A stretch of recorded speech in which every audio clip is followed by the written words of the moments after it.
সেই দুর্দান্ত রেসিপি কেউ মিস করবেন না, সঙ্গেই থাকবেন। সেই চিংড়ির অসাধারণ টেস্টি ফুল ভিডিও নিয়ে হাজির হয়ে গেলাম। পুরো ভিডিও সঙ্গেই থাকুন। চিংড়ি মাছটাকে আমি আস্ত ভালো করে ধুয়ে নিয়েছি, তারপর খোসা ছাড়িয়ে নিয়েছি। খোসা ছাড়ানোর পরে আর ধুবো না, কারণ ধুলে খোসার নিচে যে উপকরণ থাকে সেটা ধুয়ে চলে যাবে, তাই এটা আর ধোয়া যাবে না। এই যেভাবে আমি খোসাটাকে ভালো করে ছাড়িয়ে নিয়েছি, এখন আমি এটাকে ব্লেন্ডারে করে ব্লেন্ড করে নিব। এই যে ব্লেন্ডারে আমি সবগুলো মাছ একে একে দিয়ে দিলাম। এর ভিতর আমি কাঁচা ঝাল, পেঁয়াজ, রসুন এগুলো দিয়ে দিব, দিয়ে একসঙ্গে ব্লেন্ড করব। হয়ে গেল আমার ব্লেন্ড করা। এখন আমি একটা মিক্সিং বলে এটাকে একটা একটা করে আমি সবটুকুই উঠিয়ে নিব অল্প অল্প করে।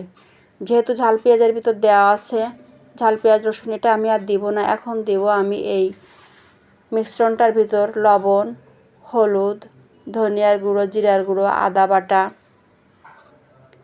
এগুলো দিয়ে আমি ভালো করে মিক্সড করে নিব।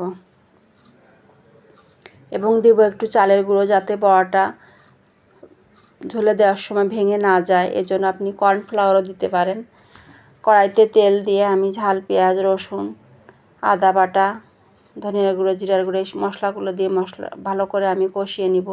এই ফাঁকে আমি নারকেল দুধ করে নিয়েছি। নারকেল দুধ করারও একটা টিপস আছে। নারকেল দুধটাকে আপনি ব্লেন্ডারে করে দিবেন, তাহলে নারকেলের দুধটা যেমন ঘন হবে তেমনই পরিমাণও বেশি হবে। অনেক সুন্দর হয় ব্লেন্ডারে দিলে নারকেলের দুধ। দিয়ে দিলাম পুরো। প্রথমে নারকেলের দুধ অল্প একটু দিয়ে কষিয়ে নিয়েছি, এবার ঝোলে দিয়ে দিব পুরোটাই। ঝোল দিয়ে অবশ্যই নাড়াতে হবে, তাহলে কিন্তু দুধটা ছানা হয়ে যেতে পারে। সেই মিশ্রণের ভিতরে আমি অল্প একটু ডিম ভেঙে দিয়ে দিলাম, দিয়ে ভালো করে মেখে এবার আমি ঝোলের ভিতর যখন বলক এসে যাবে তখন আমি এর ভিতর আমি বড়া কেটে দিব।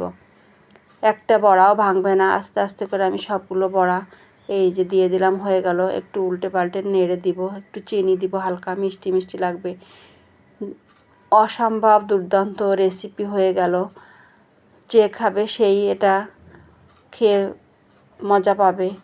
আমি এটা তৈরি করেছিলাম, আমার জামাই মেয়ে আসলে এবং তাদের বাড়ির লোকজন খেয়ে সবাই খুব প্রশংসা করেছে এবং জিজ্ঞেস করেছে, আন্টি এভাবে এটা কীভাবে তৈরি করেছেন। আমার মেয়ের বান্ধবী আসছিল, সেও খুব প্রশংসা করেছে। তাই বলবো আপনারাও এটা একবার হলো ট্রাই করে দেখবেন, ভালো লাগবে। গরম মশলা, তেজপাতা দিয়ে দেবেন। হয়ে গেল আমার রান্না। এই যে বড়া আপনাদেরকে উঠিয়ে দেখালাম, কত সুন্দর, কত হয়েছে। যদি এই ধরনের ভিডিও ভালো লাগে তাহলে অবশ্যই লাইক কমেন্ট শেয়ার করতে ভুলবেন না। হয়ে গেল আমার রান্না। আল্লাহ হাফেজ। একবার হলো ট্রাই করে দেখবেন। সবাই সুস্বাস্থ্য মঙ্গল কামনা করছি। আসসালামু আলাইকুম। আল্লাহ হাফেজ।